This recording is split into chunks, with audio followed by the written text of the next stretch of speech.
Hi, thank you for joining me today. This is Pauline Merrick, and I'm going to be talking about Peter Maguira.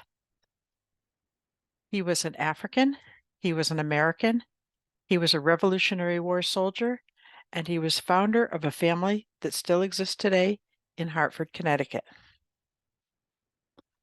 I'm a genealogist, and I've been working in that field for over 30 years. And the last few years, I've gotten interested in researching Black Revolutionary War soldiers.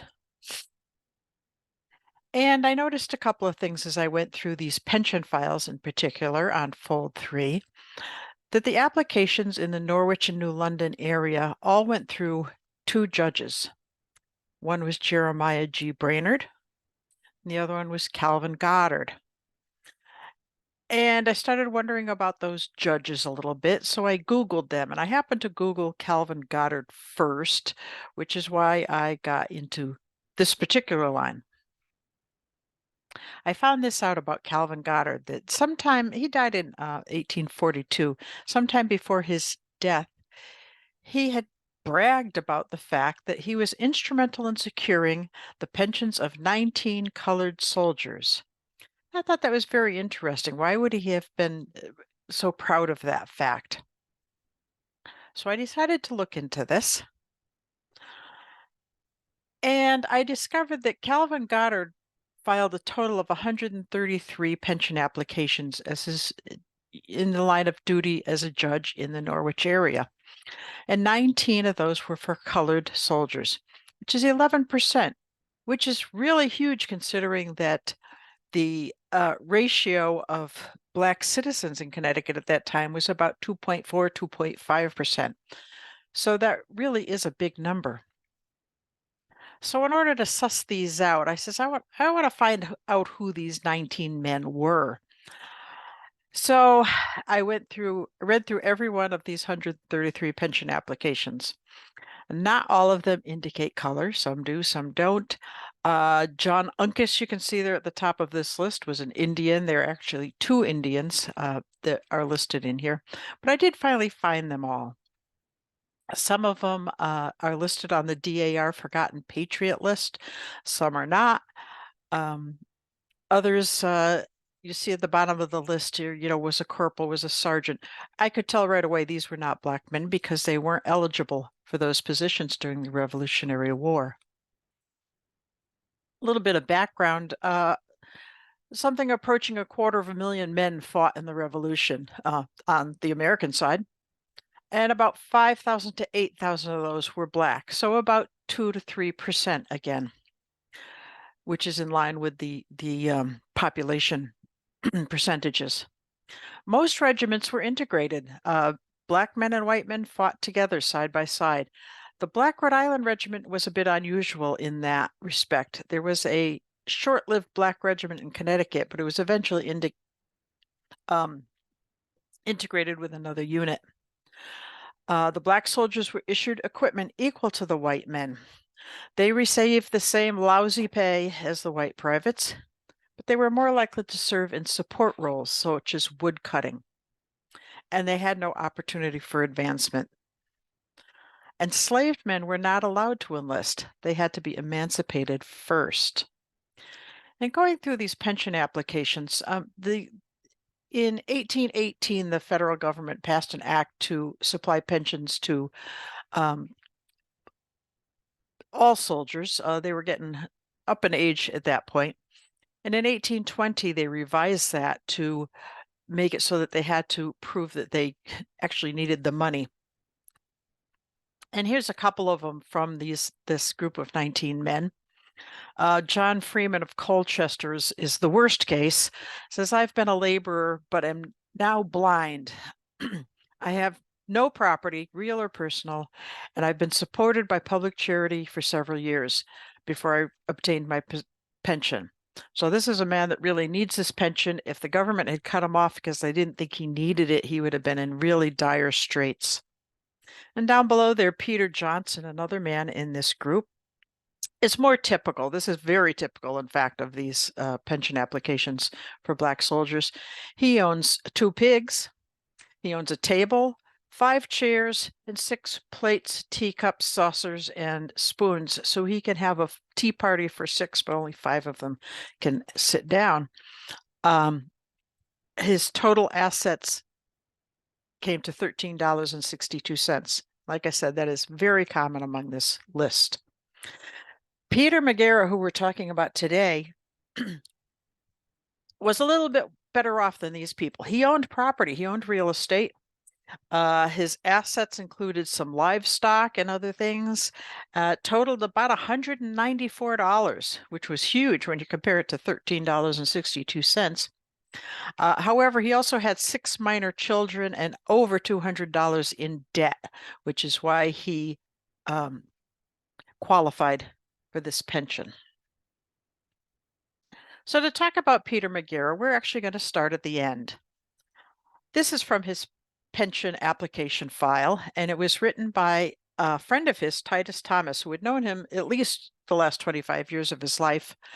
And Titus says that Peter Maguire was born in Africa and never learnt to read or write. He could not count, was ignorant of figures, and knew not his own age, nor the age of his wife, being totally ignorant of the meaning of figures and numbers. He could not speak the English language so as to be understood, except for those well acquainted with him. He called himself 100 years old. A couple of things about this statement. Very unusual for a enslaved man in Connecticut to have been born in Africa. During the colonial period, most slaves that were brought to Connecticut were born in the West Indies or had spent quite a lot of time in the West Indies before being brought to Connecticut.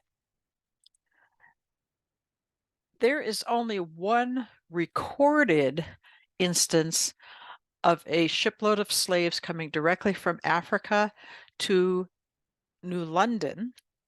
That occurred in 1761. The ship was called the Speedwell.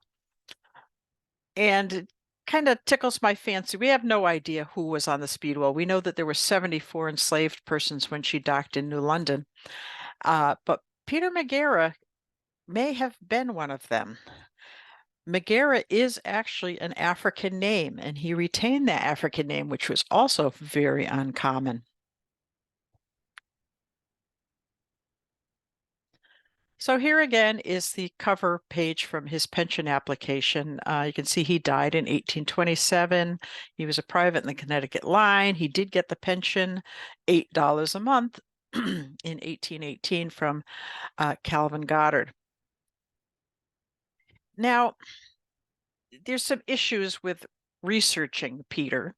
On the right-hand side here, you can see his carded military service record, which is it's just a collection of the various muster rolls that he appeared on during the war. And you see his name is Peter Maguire with a B instead of Maguira with an M. And this follows him through most of his life. Sometimes you find one, sometimes you find the other. These are the same man. The pension bureau recognized that this was him. I threw the thought out into the interweb. You know, why would he sometimes have it as M and sometimes as B? And I actually got a linguist answered me and had a couple of different theories about this. The first was simply that if he spoke such terrible English and people couldn't understand him, maybe it was just a misunderstanding. But the other thing that they brought up is that since this is an African name, it's possible that in his native language, it was like a singular and plural of the same word, because there are words in the Bantu language where the singular begins with a M and the plural of that word begins with a B. So in other words, if you're talking about just Peter, his name would be Maguire. If you're talking about his family, his name would be Bigara. So that's a possible explanation for that. It made researching him extremely interesting because we find it both ways in multiple records. These are 2 deeds from Marlborough, Connecticut, when he bought the property that I spoke of. The first one James Sage was selling land to Peter Maguira. The second one here was Peter Maguira. So it made researching him very interesting, as I said. Peter, as we said, was born in Africa. He was enslaved in Connecticut. He was a Revolutionary War soldier, and he was a landowner and a business owner, as we'll see. He had children who became landowners, and they became part of the black middle class in Hartford, which was growing during the mid-19th century. This is Peter Maguire's emancipation record from Colchester, Connecticut. And this says, know all men by these presents that I know a day of, the page is ripped here, it's difficult to read, but he's of Colchester. For in consideration, many faithful services performed by my Negro man, Peter Maguira, I do hereby emancipate and set him free. And this is dated the 30th of January, 1781. That is cut off there, but you can see down below it was recorded just a couple days later. What also happened on January 30th, 1781, is that Peter enlisted. You can see the date over there in the left-hand column. If the top of the column was included, you would see that this is the year 1781. He enlisted for 3 years, which is very typical for Black soldiers. A lot of the white residents would enlist for 3 months, 6 months, and maybe have multiple enlistments. The Black men mostly enlisted for 3 years. And you can see, if you can read it, he was on command at West Point. And he was part of Isaac Sherman's command in Captain Selah Benton's company. This regiment spent most of its time along the Hudson River in New York. You can see down here is Peekskill, West Point, the Highlands, and up here somewhere is Fishkill. And this is where this regiment spent the war. Now, they were on the west side of the river for the most part, and the British were on the east side of the river. And this was very important to prevent the British from using the Hudson River to transport troops and goods from New York City back and forth to upstate New York. So this was important duty, and several Connecticut regiments were in this area. Peter was discharged from West Point in October of 1783.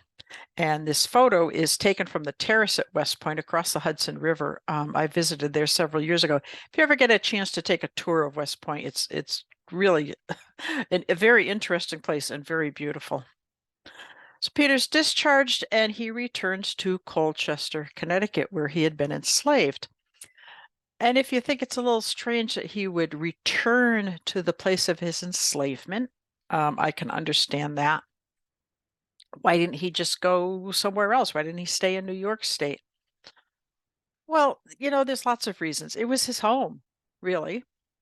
He might have known of a job waiting for him. He had friends there. He knew what the opportunities were in the area, and perhaps he had loved ones there.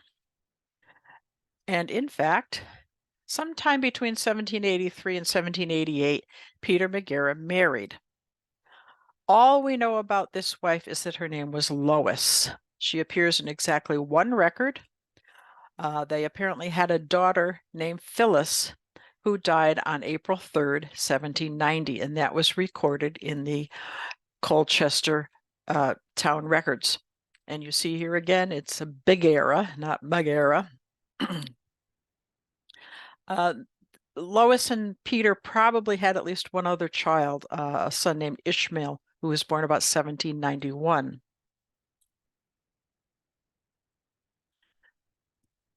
What did Peter do for a living? Well, we know he owned property already, and in fact, in 1798, he bought 3.5 acres in Colchester for £36, and he held on to that property until 1811. In 1807, he bought 20 acres in nearby Marlborough from James Sage, and 3 years later, he bought an adjacent 1-acre parcel with a tan house. Now, I will admit, when I first read that, I thought, boy, I have never seen a deed before that had the color of the house noted. And then it dawned on me not long after, this isn't a tan house, it's a tan house, otherwise known as a bark mill. And that is a process by which dried tree bark or small branches, the leftovers from logging operations or sawmill operations, is collected and dried and ground into a powder called tan bark, which was used in the leather tanning process. Tan bark is not a word that's in much use in this country anymore. However, if you think about bark mulch, bark mulch is supposed to be ground up bark. And actually in England, they call that tan bark. They don't call it bark mulch. So the word's still in use, just not locally. And this is about what that mill would have looked like. There's no indication on the deeds that he's associated with that there was any running water on his property, no large enough stream or a river to run a mill. So it was probably powered by either a horse, a mule, an oxen, or maybe a teenage son. But basically, someone would stand here and feed the pieces of bark into this hopper in the middle and be ground into a fine powder, which you would shovel out the bottom. This is dirty, hard physical labor, something that white men probably didn't want to use and a black man could capitalize on and make a decent living doing it. The location of his property in Marlborough was right there on the line with Colchester. And that's important because in Colchester in 1804, there was established a school for colored children. And that was a successful school. It ran until 1840. And all of Peter's children were educated, probably in that school for colored children in Colchester. So the location was very important. Also note that he's close by to 4 counties there. Marlborough's in Hartford County, Colchester's in New London County, Hebron is in Tolland County, and East Hampton is in Middlesex County. So he only had to walk half a mile or so to be in a different county at any point in time. Peter died in 1827 in Hartford at the home of Titus Thomas. We do not know where he was buried. There is no record of his death. The only reason we know this date is from his pension file. We know he died at the home of Titus Thomas because Titus Thomas said so in his deposition. I suspect that Peter is probably buried in Old North Cemetery in Hartford, but there's no record that can confirm that. After his death, in 1838 to be exact, Ruth, his wife, applied for Peter's pension. This is his widow. Lois died at some point and he remarried to Ruth. Her maiden name was Quasha. And she was also a local Colchester girl. In 1838, Congress passed an act so that widows of deceased pensioners from the Revolutionary War could receive part of their deceased husband's pensions to help support them. So Ruth took advantage of that and applied to receive his pension. And this is the information that she supplied in order to gain that pension, because she had to prove that she was actually married to him.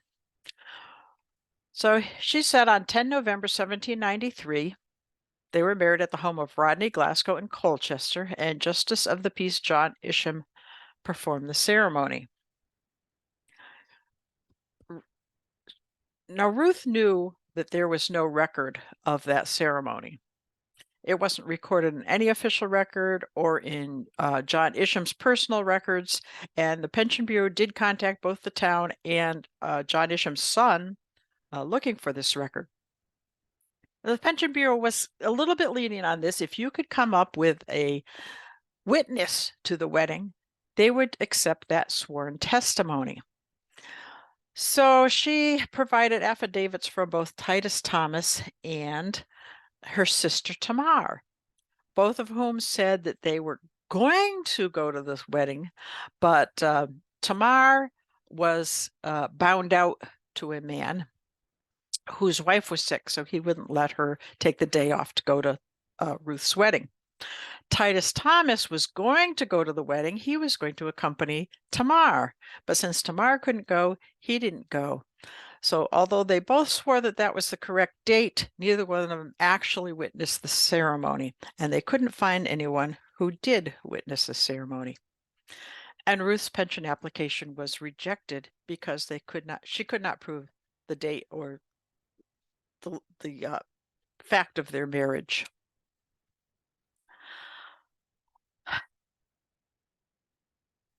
This is what I think of this entire testimony.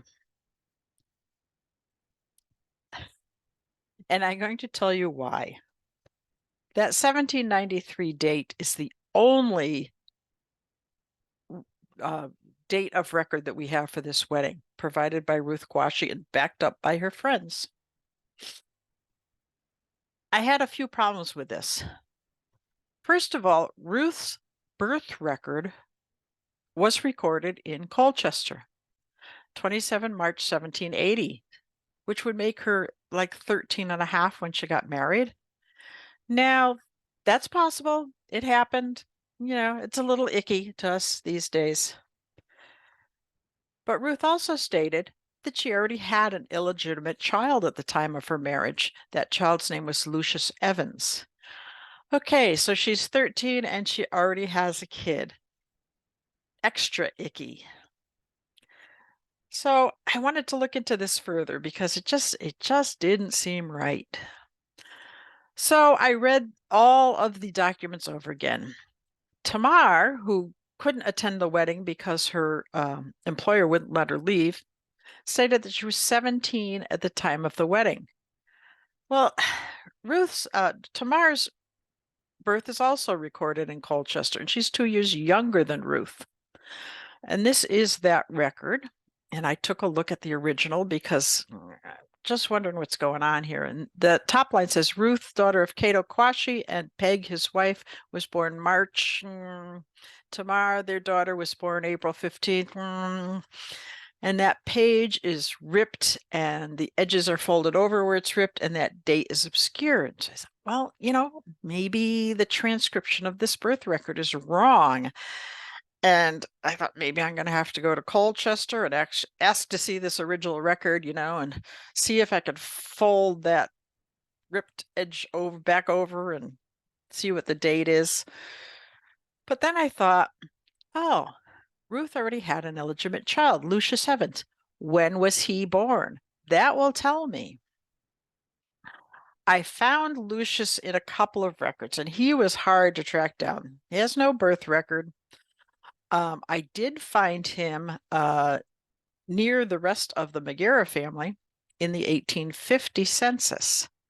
In 1850, he says that he was 49 years old. Now, if you've worked with census records at all, you know that the ages can be off. They're not reliable. So I looked further. I found the record of a daughter being born to Lucius Evans and his wife in 1851 in Hartford, and it lists the ages of the parents. And again, Lucius says that he was 49 years old. But again, I'm not really certain about who gave that information, if he was trimming a few years off or whatever. So I had 2 documents that were kind of iffy, but they're both pointing to the fact that he might have been born 1801, 1802, not 1793. Looking further, I finally found his death record. He died 28 November 1852 in Farmington, Connecticut, and his stated age on that death record is 51 years, 25 days. If that age is correct, he was born November 3rd, 1801. So I've got 3 documents that on their own wouldn't stand to prove that he was born after 1800, but taken together, they all match. Lucius Evans was likely born in 1801, which means that Ruth and Peter were not married in 1793. They were married in 1801 or 1802. So why does this pension application say 10 November 1793? Because that act allowing pensions for widows specified that the marriage had to have occurred before 1 January 1794. Ruth was trying to pull a fast one. Her application was denied. She never got to collect any pension money. This is unfortunate because that's the only officially recorded date of their wedding, and it's incorrect. Peter Maguire, as we said, had children with two wives. Ishmael was probably Lois's son. Edward was born about 1818, and Ruth was his mother. Emmeline, born 1814, and Ruth was her mother. Those obviously are not in order, and we're not going to talk about them in that order either. We're going to start with Edward. Edward Maguira, born in 1818, probably in Colchester, died in 1856 in Hartford. Excuse me, he was probably born in Marlborough. Edward bought property on Pine Street in Hartford in 1842. He married a woman from Massachusetts named Rosanna Smith in 1847. They had 3 children. He worked as a cook. Now, here's a question. How do I know that this Edward is the son of Peter and Ruth? Because there's no birth records. As I said, there's no birth records for any of these children. Sometime after Ruth died in 1849, Edward and his sister Emmeline got the idea in their heads that they would be able to collect some of their father's pension money. So they wrote letters to the Pension Bureau. And this is a snip from Edward's letter. Edward G. Maguire, otherwise called Maguira, and being sworn, declares that he is one of the children and heirs of Peter Maguira and Ruth Maguire, otherwise called Maguira. Okay, this is their son, Edward. As I said, Edward died in 1856. His estate was probated in February 1856. He owned that home on Pine Street, which his widow managed to retain. And she remarried a man named Isaac Appleton Scott. And they lived in her house on Pine Street. And Isaac, in 1863, enlisted in the 29th Colored Infantry Troops. He was 43 years old. He was discharged in October 1865. Rosanna died in 1880, age of 52. Isaac lived to be 99 years old. He died in 1919, and he is buried in the Old North Burying Ground in Section H, which is part of the Connecticut Freedom Trail. And that is a picture of his gravestone. I did visit this. It was a miserable, windy, overcast, really cold day, and I could not get a decent picture of his headstone, so I kind of swiped this one from Find a Grave so you'd be able to see it. Emmeline. As you can see, she married. She was born in 1814. She died in 1888.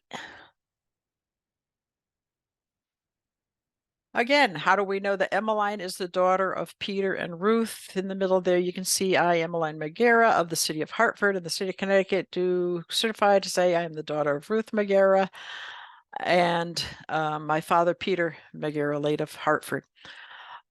Okay, she is the daughter of Peter and Ruth. We've got it right there in writing. Up above there in the 1850 census records in Hartford, she is unmarried, 36 years old, and living in the household of her brother, Ishmael McGurley. Yeah, they got that one close. And Ishmael's wife, Nancy, and his 3 children. Ishmael died in 1852, and the following year, when they were probating his estate, because he did own property, as we will get to later, but it was short on cash and he had some debts. So Emmeline bought a piece of property from Ishmael's estate, and that snip down below is from his probate record. incoming cash into the estate from sale of lot to Emmeline Maguira under orders of lying the south side of Cemetery Lane, blah, blah, in Hartford. So this is an unmarried 39-year-old Black woman buying property in her own right in Hartford in 1853. Now, at the same time that Emmeline was there living with her brother in 1850, nearby in Wethersfield in the state prison, there was a man there as an inmate by the name of Worthy Brewster. Worthy Brewster was a 39-year-old Black male, and he had been incarcerated in 1844 because in July of that year he did feloniously and burglariously. Here's something else I'll admit. I had never, ever seen that word before. It took me a while to figure out how to pronounce it. Feloniously and burglariously enter the Winston Manufactory in Winchester and steal a dozen size. And then about a month later, he feloniously and burglariously entered the tannery of Hosea Hinsdale and stole 15 calf skins. He was convicted of those crimes and he was sent to prison for 2 consecutive 4-year terms. So in 1850, he had been there for 6 years already. And he was released later in 1850. He petitioned the parole board and they did release him.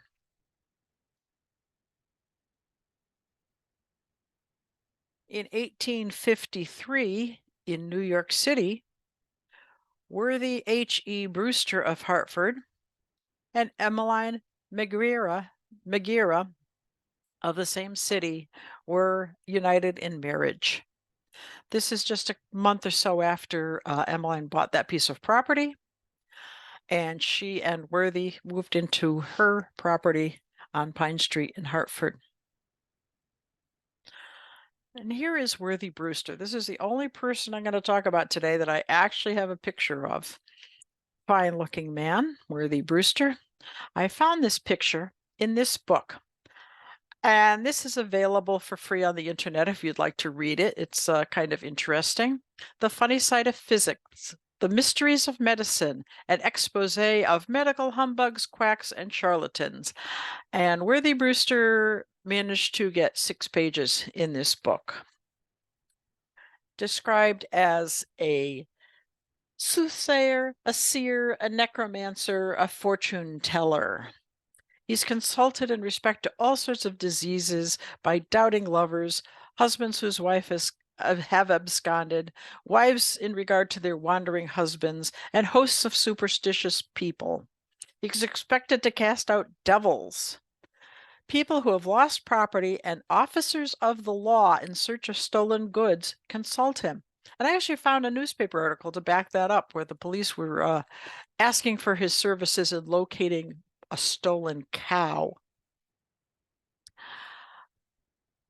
Worthy's actual occupation was that of a chair bottomer or a chair caner. If you don't know what that is, not so popular today, but a lot of antique chairs have caning in the seat and or the back. And Worthy was trained in prison to do that caning work. And that kind of resonated with me because I had a great aunt who caned chairs, and she learned it from her husband, who learned it, she told me, in prison. I don't know what he was in prison for, but that tells me that, yes, prisons did try to train the inmates for tasks that they could actually use to make money with when they were released. So Worthy was a chair caner and a seer, and apparently, as it says here, women of all classes would visit him, and they would use broken chairs as like an excuse. Oh dear, I've broken the cane in my chair seat. Driver, would you bring me to the house on Pine Street of Worthy Brewster so I can get this chair repaired? And they'd go in and get their fortunes told and tell them to keep the chair, I guess.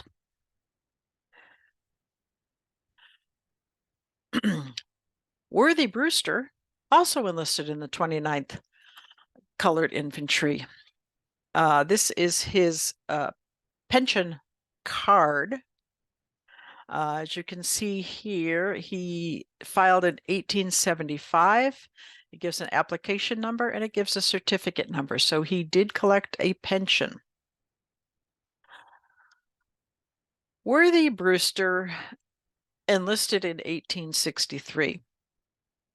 He was born in 1811,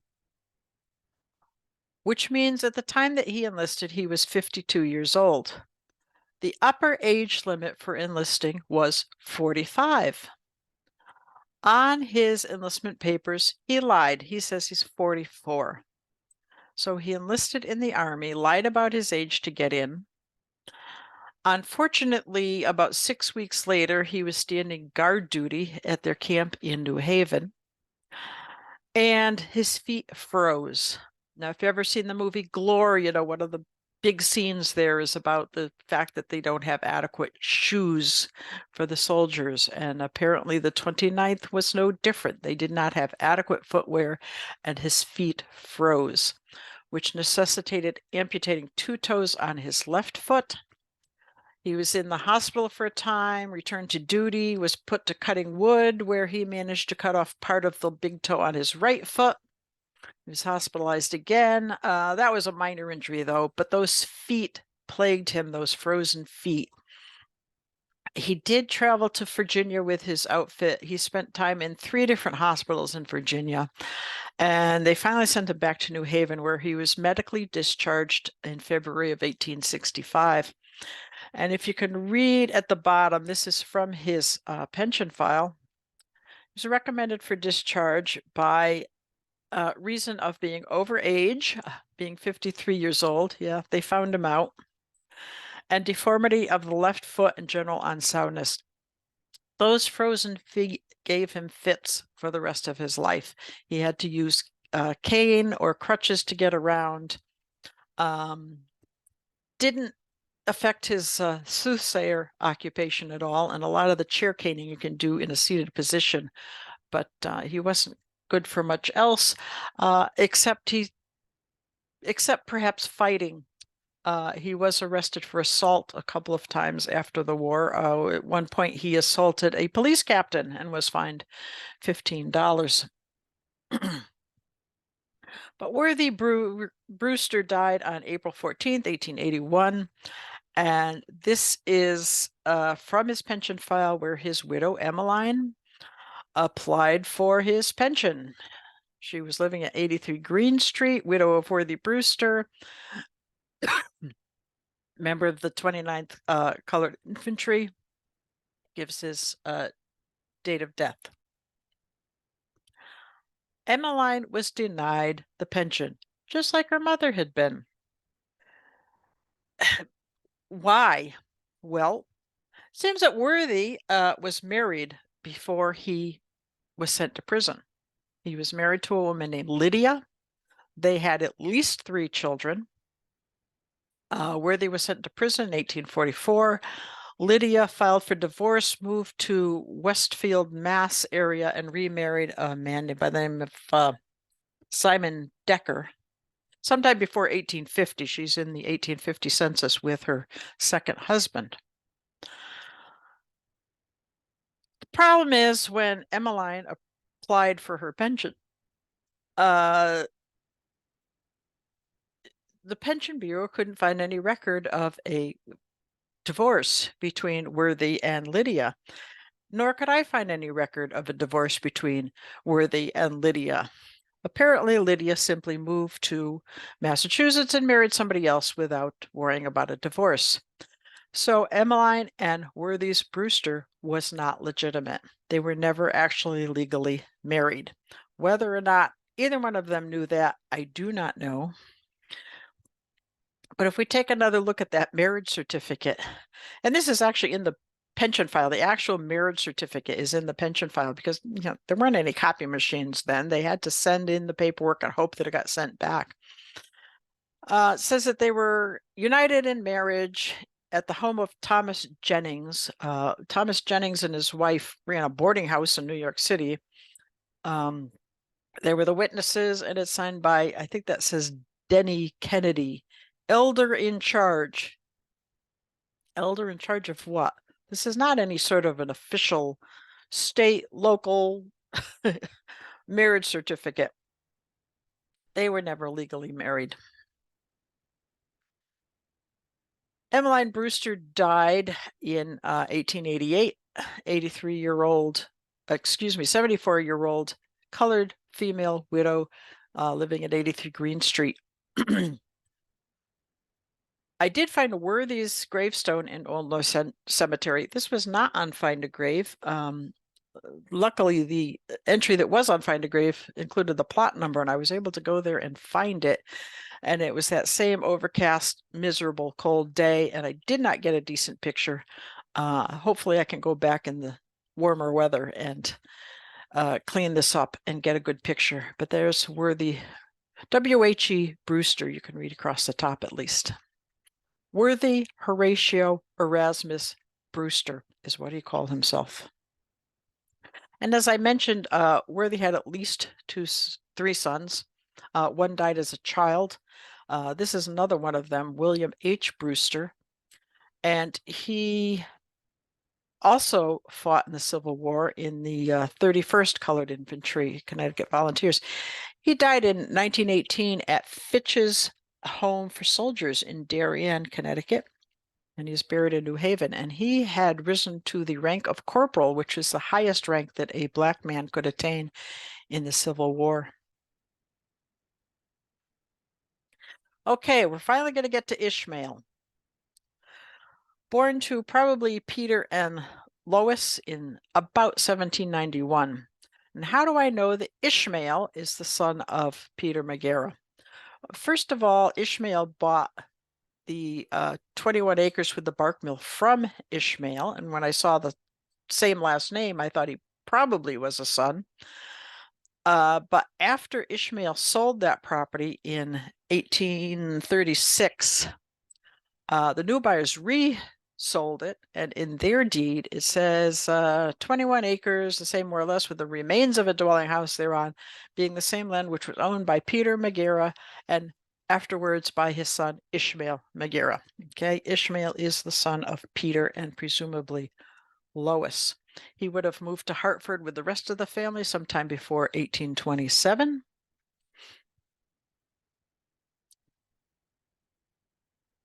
In 1829, Ishmael loaned money to the African Religious Society, which became known as the Talcott Street Church. He held a mortgage on this church. He also served on the building committee of the church. That mortgage was paid back to him in full in 1837. He was, as a member of this church, he may very well have been present in the 1835 race riot, which occurred in front of this church. If you have never heard about that, a group of black men were meeting in the church in 1835. Now, you know that can only mean trouble. A group of white men gathered outside, and when the black men attempted to leave the church, they were set upon by this gang with clubs, etc. One of the black men who lived nearby ran to his house, got a gun, and fired into the crowd, wounding one. The police showed up, arrested the man with the gun, who was convicted of something or other. The following day, the same thing happened. They were meeting in the church. The crowd was waiting outside, and again there was a fight. The police showed up, and they arrested 9 of the white men who had started this, none of whom were actually convicted of anything. But they did manage to destroy 3 houses belonging to these black men, including the one with the gun. So it was a 2-day deal in 1835. Talcott Street Church now, of course, is known as the Faith Congregational Church on Main Street.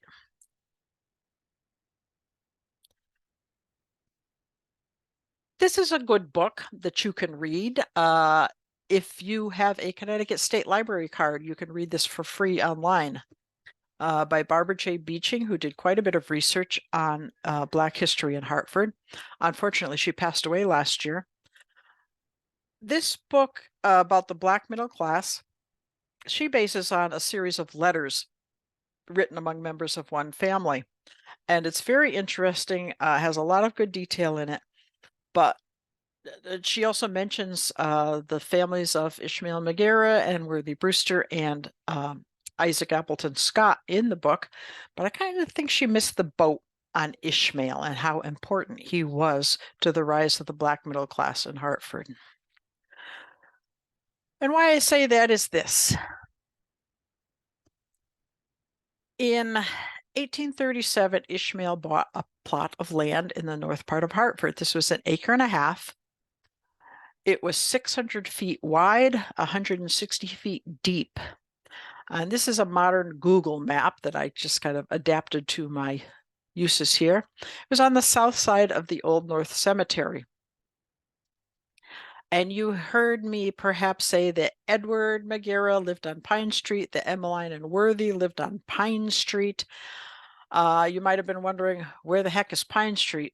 Well, it doesn't exist anymore. It's now called Mather Street. That name was changed in 1889 for the White Mather family. Of course, it lived at the west end of it. This was an area where a Black man could buy property. Nobody in their right mind wanted to live next to a cemetery. Across the street was the arsenal and the poorhouse. You know, this was not an area where white people particularly wanted to live, so they were more than happy to let a Black man buy property here. This was also known as Cemetery Lane for a while, Pent Lane, then Pine Street, and now Mather Street. And what Ishmael did with this property is he may have bought it with the thought of farming it. He was a farmer in Marlborough after all. But he started selling off lots, 30 feet wide, 160 feet deep. He sold these lots and frequently also held the mortgage on them to other Black acquaintances. Most of them were members of the Talcott Street Church. Ishmael himself bought a 10-acre farm further up north on Main Street. It wasn't even called Main Street then. It was called the Road to Windsor, not to be confused with Windsor Street, which is actually a couple blocks east of here.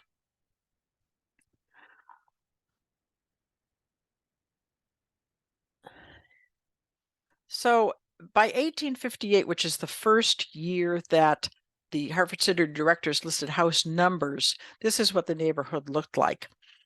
Going by that directory with the house numbers plus the deeds, here we have this whole neighborhood here of Black families: John Strong, Worthy Brewster, Isaac Scott, living next door to each other, James Patterson, George Camp, Benjamin Brown, who was a town crier, Alfred Plato, a couple others who I did not identify, and then next to them was Henry Champion and Matthew Strong, living on adjacent properties.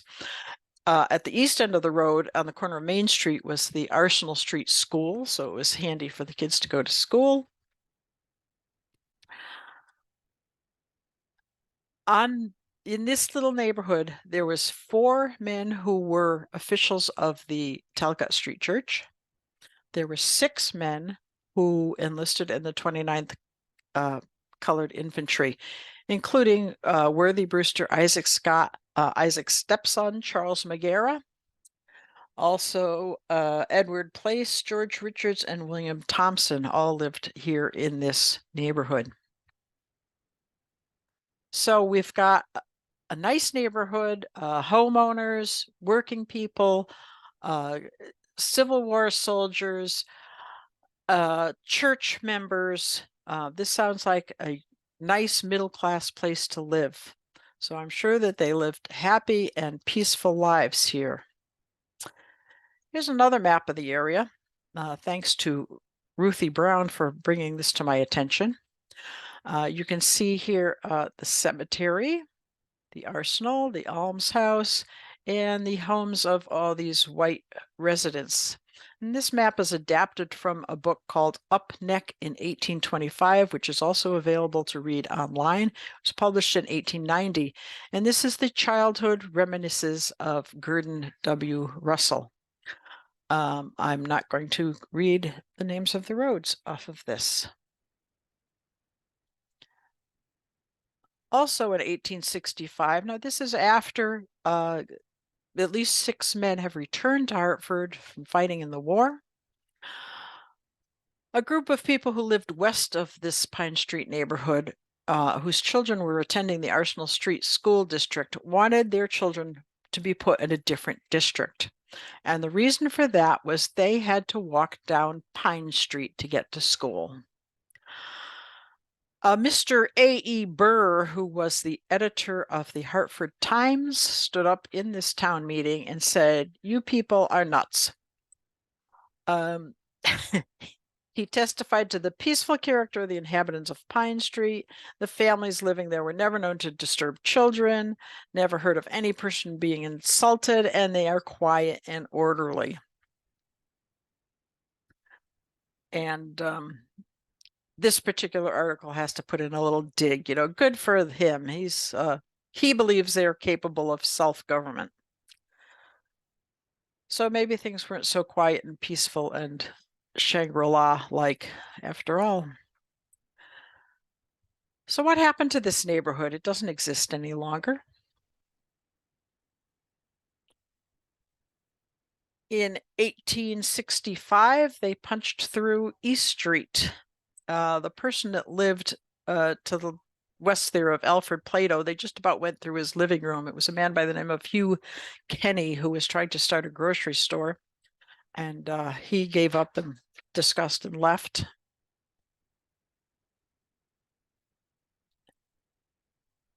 Around 1873, 1872, the town council decided that they needed to build a new county jail, excuse me. Now, at that time in North Hartford, there was still a lot of open land. Nancy Maguira was still living on a 10-acre farm, just a little ways up Main Street. But they decided that the perfect place to build their jail was right here, south of the cemetery.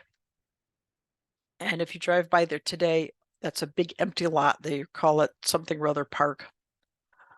So all these people were displaced.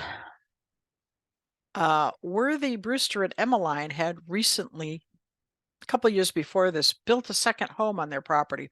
So they had a house in the front of the lot and a house in the back of the lot. They were living in the new house in the back. When they sold the property to the city, they sold them the front house, but not the back house. And they took that new house and moved it 2 blocks west onto Green Street, where they lived for the rest of their lives. Isaac Scott, their next door neighbor and step relative, in one census is listed as a house mover. So that was handy to get these houses out of here. But the city managed to destroy this neighborhood. This is an 1877 map of Hartford. Here is the cemetery here. Here's Pine Street. There's still a row of small houses here left. At that time, they're gone now, including the one that's almost in the middle of East Street. And here is their wonderful county jail that they just had to build right there. And over here on Green Street, I believe that this is probably Worthy and Emmeline Brewster's house. It is an empty lot today. Ishmael, as I said, died in 1852, and he is buried in Old North Cemetery, just steps away from his former home and the neighborhood that he helped to build. And that is his gravestone. Again, I swiped this image from Find a Grave because I couldn't get a decent picture of it the day I was there. He is listed on the stone along with 3 children who died young. His wife Nancy is probably buried there with her, but she does not have a stone. So to recap, Peter Maguira, born about 1746 in Africa. He arrived in the New London area in Connecticut. We don't know when. He was enslaved in Colchester, emancipated in, oops, typo there, 1781. He enlisted in the army the same day. He was discharged in 1783, married about 1788 perhaps, and he died in 1827. He could not read, he could not write, he could not understand numbers. But his children were educated, they owned property, they were business people, and they were well respected in the middle class Black community in Hartford. Thank you very much. If you have any questions, my email address is here, and you can feel free to ask me any questions about this or any related topics. I'd be more than happy to communicate with you. Thank you very much.